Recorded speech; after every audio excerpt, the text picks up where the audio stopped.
នេះគឺជាប្រភេទឧបលិត5ទឹកក100ផលិតផលរបស់ Bishop ដែលមកគ្រាប់របស់វានេះគឺ1000 វ៉ាត់8អូមប្រភេទសរសៃលុះ2ជាន់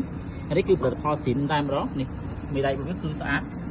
មានកម្របពីលើមេដៃទៀតហើយគ្រីបដែលសតាន់នេះហើយទម្ងន់របស់វាក្នុងមួយគ្រាប់នេះគឺ12គីឡូកន្លះ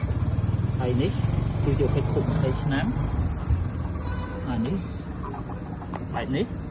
អញ្ចឹងអានេះគឺជាប្រភេទឧបលិស័ព្ទដែលបងមានអាភ្លីទូចដូចជាប្រភេទ CA6 CA9 នេះលេខបានមកគោឲ្យស្គាល់ខ្លួននេះអានេះក៏អមរារបស់វា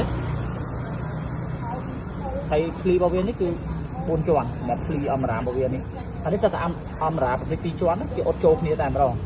អញ្ចឹងសម្រាប់បងដែលគាត់មានអាភ្លីទូចហើយគាត់ចង់ដូរអាភ្លីទេតែគាត់ចង់លេខ5ទឹកឧបលិស័ព្ទក100មករបស់វាគឺ1000 វ៉ាត់8អូមផលិតផលស៊ីនបងទេបងប្អូនអាចជ្រើសរើសយក Bishop នេះបាន model របស់វានេះគឺ BDP 18 HB នេះនេះមានតុងចេកអង់គ្លេសតែម្ដងអញ្ចឹងទម្ងន់របស់វាក៏ស្រាលគួរសមដែរតែពី10គីឡូកន្លះទេអញ្ចឹងបានថាអាភ្លីរបស់យើងវ៉ាត់ទូច CA6 CA9 ហើយយើងចង់លេខមួយគូហើយយើងអត់ចង់ដូរអាភ្លីអស់លុយលើអាភ្លីមកតាំងទៀតទេអញ្ចឹងបងប្អូនអាចជ្រើសរើសយក Bishop model 18 HB បាទ